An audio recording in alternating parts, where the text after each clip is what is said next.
Welcome back, everybody.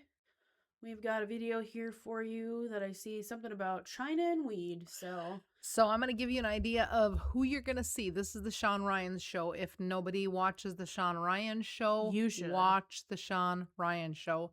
Subscribe and watch. He'll sometimes put videos up that are 6 and 7 hours long. So it takes me days to get through all They're of it. so worth it, though. But they're so worth it. He's a former Navy SEAL. And he also was in the CIA, in the agency. He was part of CIA as well. So this guy that you're going to watch is a guest that he had on my birthday, October 9th. His name is Steve Robinson. I'll just give you a little background on him so that, because this one was like 2 hours and 22 minutes long, we're going to watch just a little bit of it. He is the editor-in-chief of the Maine Wire, MAINE, from the state of Maine. New England's fastest growing digital media outlet, focusing on exposing political corruption and organized crime across local, state, and regional levels. I'm going to skip down. Robinson's groundbreaking Triad Weed. So Triad, Asian Gang. Series launched in August of 2023 after a leaked DHS memo revealed over 270 illicit cannabis operations by the Asian Transnational Criminal Organization in Maine. It was 270 in 2023. You're going to hear that it's over 500 now. Just in Maine. And these are operations, which means 270 different ones. Now it's over 500 different ones. Network spanning Maine to southeast China. His reporting exposed racketeering involving blackmail, cannabis, human and sex trafficking, money laundering, bank fraud, illegal border crossings, neurotoxins, poisoning homes, murder, and national security threats, including CCP-linked properties near U.S. Army facilities. He's the guy that was first blowing the whistle on that. We talked about that in a previous video. He provided exclusive details on the exploitation of U.S. Treasury subsidized loans that allowed foreign nationals to purchase over 70 properties. And once they have those properties, they flip them and turn them into weed production. Cited in congressional reports and featured on CBS, Fox News, and the Daily Mail, as well as OANN. And the list goes on from there. So I just needed to throw his credentials out there for you so you knew who you were listening to. This guy knows more than anybody else about this stuff. And this is going to shock you as it shocked me. It furthers the CCP's goals to have as much cheap, crappy, poisoned pot as possible on the streets, as widely available as possible. So instead of being, fit and patriotic and ready to join the military, you're sitting on your couch smoking poisoned pot all day, playing Xbox. Is this a business that they've generated to procure more real estate in the United States? Or are they poisoning the marijuana? Or, it could be anything. China has so many angles on us. Yes, and yes. What am I missing? So the cannabis that they're producing, more often than not, has pesticides on it, banned substances. There are 13 or 14 different pesticides that have been identified at Chinese grows in California that are prohibited for use in the United States on anything. And these are indoor? They are indoor grows. In the Siskiyou Forest in Northern California, they have what are called hoop houses. We can find the YouTube video of some people who have flown drones over them, but they're like city-size areas where they put up these hoop houses, which are greenhouses, and they'll grow marijuana in there, and then they'll set up like a 55-gallon drum, and they'll fill it with sawdust, which is a mixture of all of these different herbicides, pesticides, and fungicides, many of which have been imported from China and have no legal use in the US. And they'll put a wick in them and burn them. And the smoke fills the hoop house and coats the marijuana and ensures that you don't have any product loss to mold. Because that's a big problem with growing marijuana is the heat, humidity. You're going to get mold. You're going to lose your marijuana. So this is like dropping off, Agent Orange or a nuclear bomb that's going to kill everything except for your marijuana. And they're doing this at a smaller level in houses in Maine as well, where they'll cut half a beer can, take these very same Mylar bags that they're finding in California. They'll find them in Maine. They'll dump them into a beer can. They'll burn them, and they smoke the whole house so that they don't get any mildew or mites or whatever pest on their marijuana plants. And that marijuana is then later consumed along with whatever crazy Chinese pesticides have been applied to it, because there's not a lot of testing on it. And if it's exported across state lines, that's inherently illegal. So whoever takes custody of it after that, whoever sells it after that, they're already breaking the law. And there's not really going to be any recourse for a consumer who finds out that they bought illegal weed in a state where it's prohibited, and later they find out that it's got pesticides in it or something. They're probably never going to know. And this stuff has spread so far throughout smoke shops and head shops in the United States that we don't really know where it's being grown. You can't possibly know where it's being grown. The supply chain is so distributed. So the first thing I would say is, yes, it furthers the CCP's goals to have as much cheap, crappy, poisoned pot as possible on the streets, as widely available as possible. So instead of being, fit and, patriotic and ready to join the military, you're sitting on your couch smoking poison pot all day, playing Xbox. Like, you can see how that furthers the CCP's goal. But they also have established a network that is multimodal, in that some of these products are distributed in the form of vape cartridges. So they're just they're like nicotine vapes or traditional cannabis vapes, where it's just a little canister that's got some oil in it. And that's the extracted, refined 99% THC version of the product. You create that by stuffing a metal tube or a glass tube full of cannabis leaf or cannabis bud, and you blow butane gas or some other kind of gas through it, and all of the oils dissolve out into that gas, including the pesticides and fungicides, by the way. Out the bottom comes the pure THC, which is then used for gummies, vapes, whatever kind of product. But the end result is that you get these little teeny weeny canisters that you can sell at hemp shops, head shops, wherever, all over the United States. And people are going to pay to have them distributed. People are going to pay to buy them, and they're going to put them up to their mouths, and they're going to suck on them because they think they're going to get high.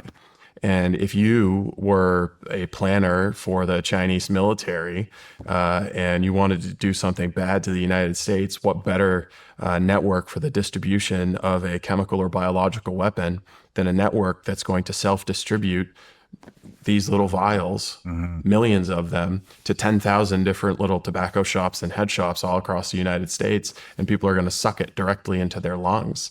So there's a lot of hypotheticals and potentials there, but it certainly exists, and that's the network that they've built. And in the meantime, they're accruing hundreds of billions of dollars to do whatever they want with, to support human trafficking, to support bringing things across the border, to support buying up properties in New Hampshire, to support buying up real estate next to military bases. Are the Chinese involved in the hemp stuff too? Yes. They are. Yes. So,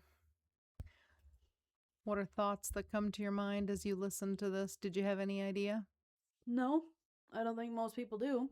No. We have smoke shops across the nation.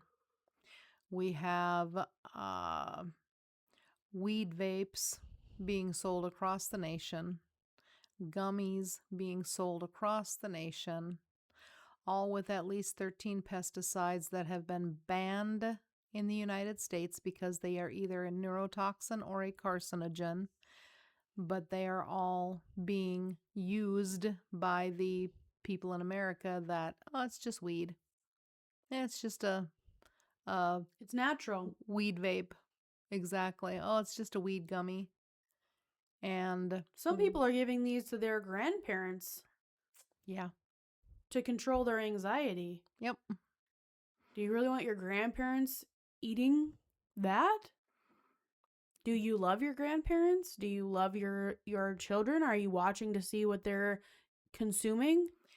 So when you think that it's just weed, you know, my teen is, you know, It's not. I smoked weed.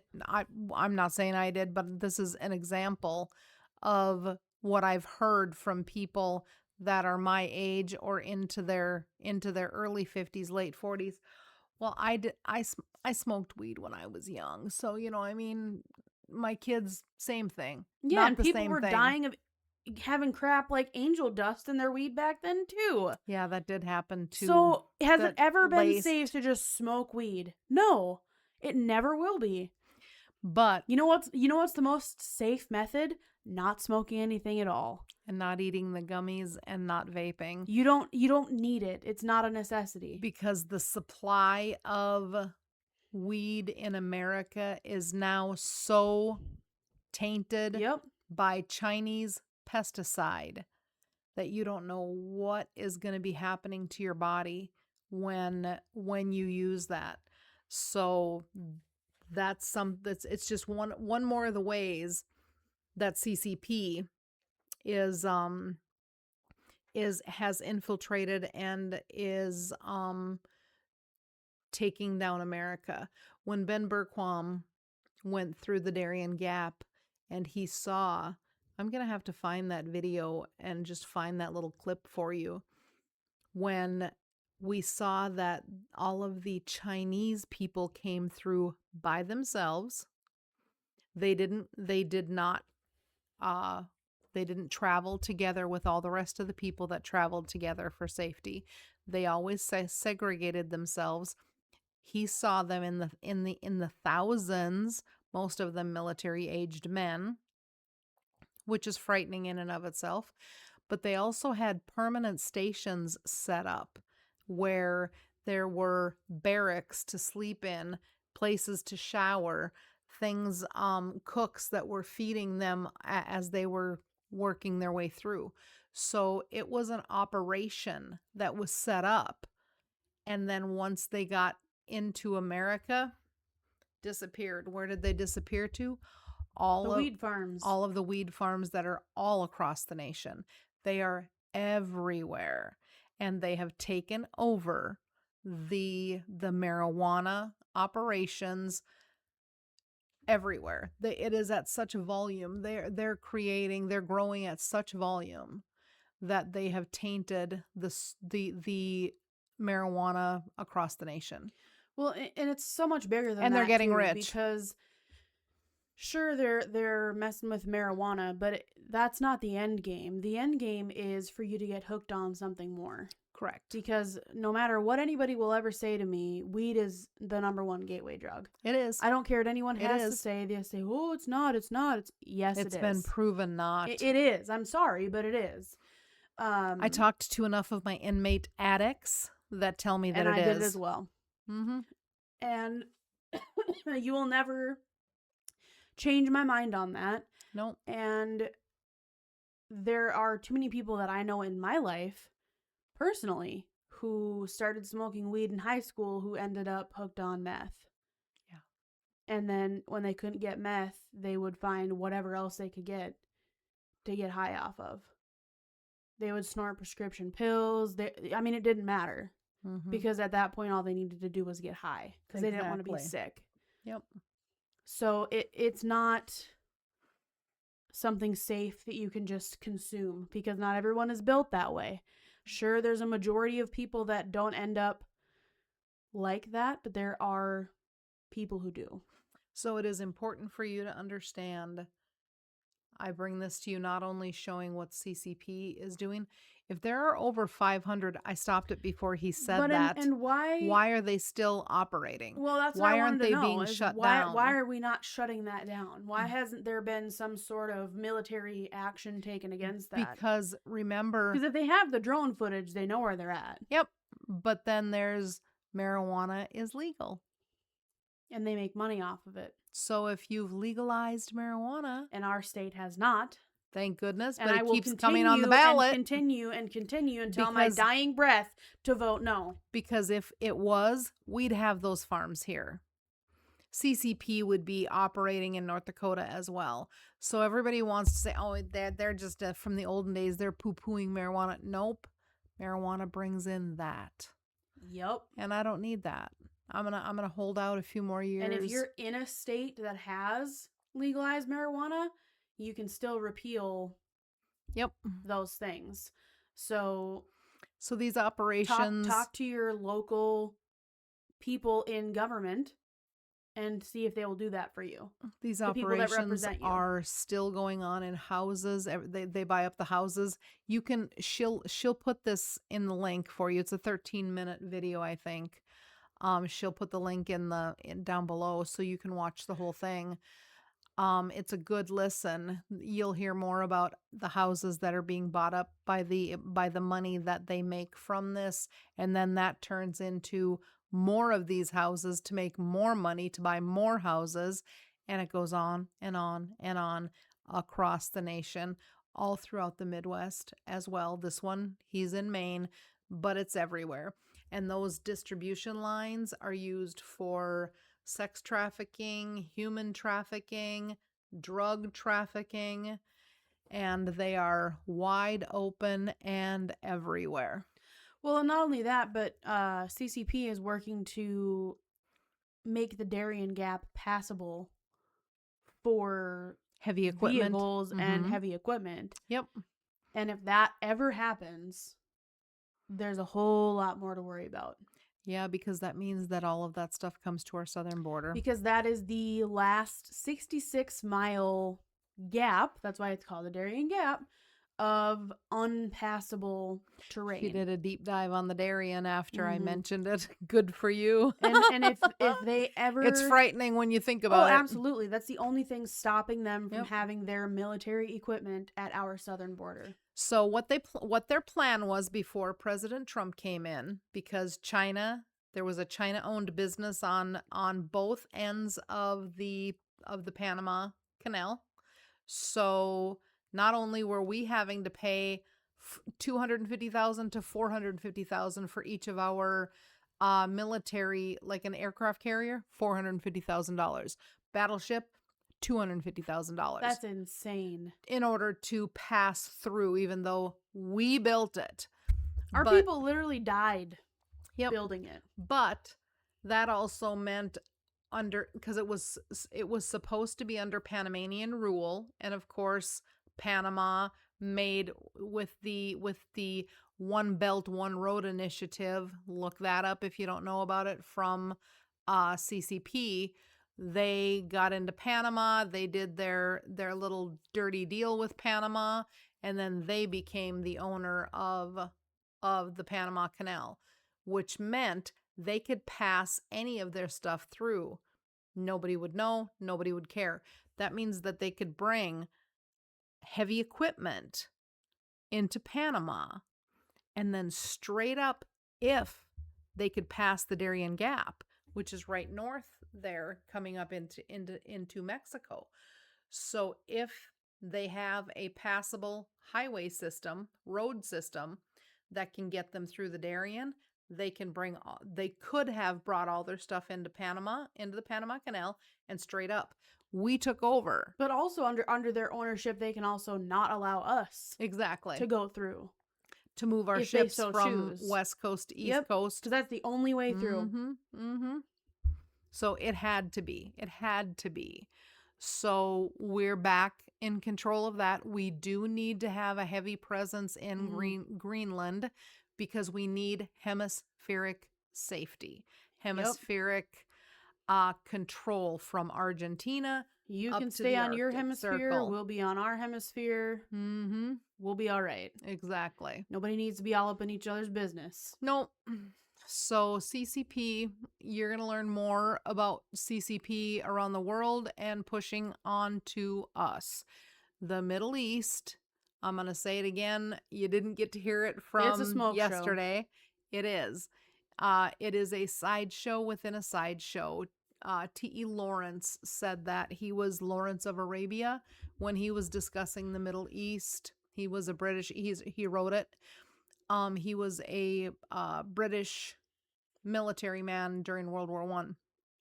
So he was talking about the Ottomans in World War I, and how the Middle East is always a sideshow within a sideshow. So they want you to pay attention there so that something else can be done They here. just want to distract you. And so Middle East is a distraction.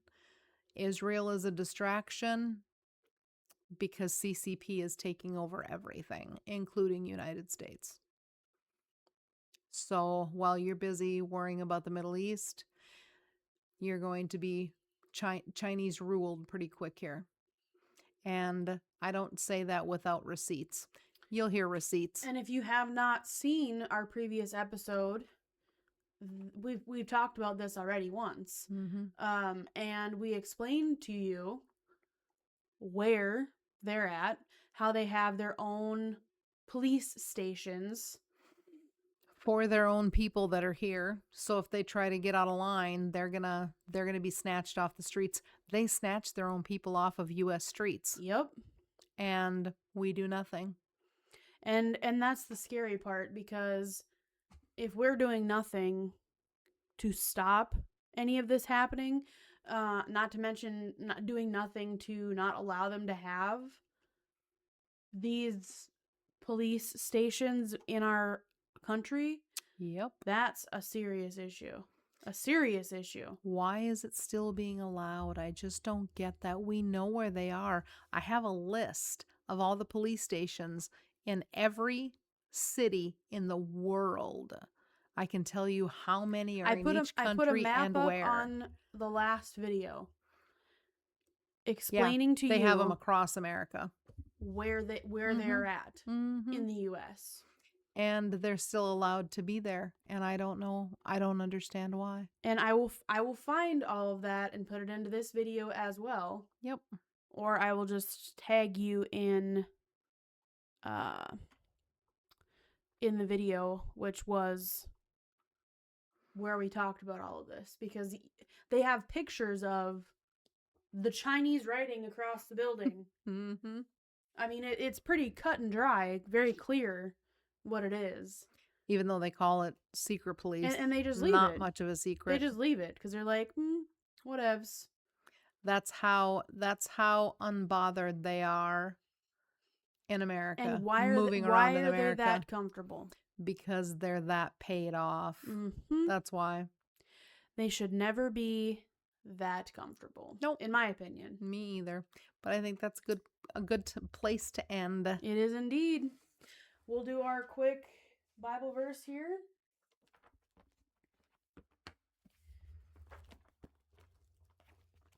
Oop. Oh, good. We're in Proverbs, and I chose Proverbs 11, verse 22. It says, "Beauty in a woman without good judgment is like a gold ring in a pig's snout." Yep. And that's your word for the day. That's a good word. It is indeed. I see a lot of pigs that have rings in their snouts. They're everywhere. They usually have different colored hair too. Yeah. Until tomorrow. Until tomorrow. Bye-bye. Bye-bye.